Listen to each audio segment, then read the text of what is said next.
Oke Mayang, katanya kan sempat di DM sama Padel. Itu bener apa gimana sih ceritanya? Iya benar, karena jadi awalnya memang aku sama Fadil itu satu kampus. Aku awalnya nggak tahu, tapi pas waktu itu kita sempat berpas-pasan gitu di gerbang kampus kan. Aku tengok-tengok kan sama temen, Fadil di Soko juga. Iya kita baru tahu ternyata kita satu kampus, cuman beda fakultas aja gitu. Terus memang sempat DM-nya nggak yang aneh-aneh sih, cuman dia nanya Mai masih di kampus gitu. Tahun berapa itu Mai?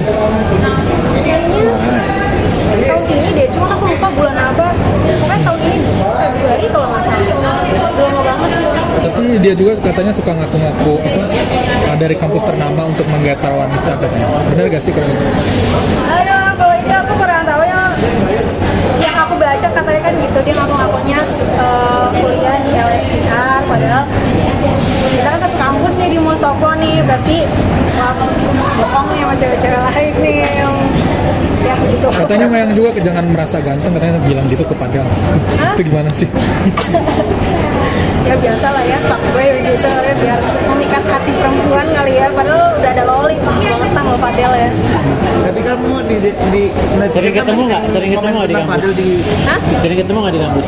Enggak, sesekali doang, cuman suka berpas-pasan di gerbang kampus gitu doang. Enggak yang deket akrab kan enggak. Iya, Tapi pernah ngobrol at least. enggak pernah. Enggak deket, emang enggak deket, cuman ya udah saya hai aja. Tapi kalau di kampus tuh ada gosip-gosip apa sih maksudnya kalau soal Padel gitu? Aku kurang tahu ya, karena aku juga nggak begitu ngikutin nih anak di mana kalau di kampus, karena aku juga ya udah kalau ke kampus belajar pulang udah nggak selalu nongkrong gitu. Mayang sampai akhirnya ikut speak up gimana sih maksudnya? Ikut kesel juga kah Atau atau risih gitu disebut Mayang bejide gitu kan? Enggak, jadi aku awalnya tuh nggak mau ikut campur. Aku tuh kalau ada kasus-kasus kayak gitu tuh jarang banget ikut campur kan, nggak pernah malah. Cuman ketika aku ngeliat story-nya Loli gitu, klarifikasi dia yang terakhir itu, terus mendengar bahasanya dia yang ngatain mamanya dengan kata-kata hewan tuh, menurut aku udah kayak wah itu udah kacau banget gitu. Makanya aku speak up lah gitu, karena udah nggak etis lah bahasanya lo seorang anak ngatain ke ibunya gitu, karena gimana pun ya itu ibu kamu gitu, jangan kayak gitu. Karena aku tahu rasanya hidup tanpa sosok ibu itu aku tahu banget, jadi aku akhirnya mencoba untuk speak up. Gue sempet DM Loli juga nggak sih? DM-an sama Loli pernah waktu itu. Aku follow dia duluan, terus dia follow aku, terus kita DM-an. Ya she's nice, maksudnya nggak ada yang aneh-aneh gitu ya. Kita komunikasi dengan baik.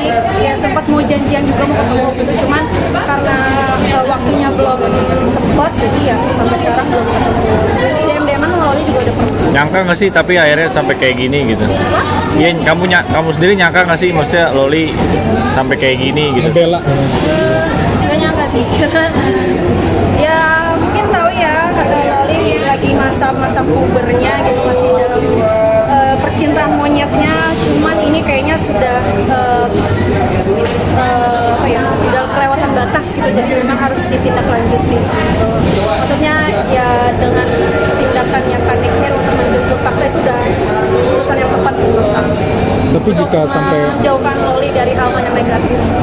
Tapi jika Padel sampai diperiksa ke polisi sampai akhirnya Nick pengen dipenjarain, gimana sih menurut Mayang gitu?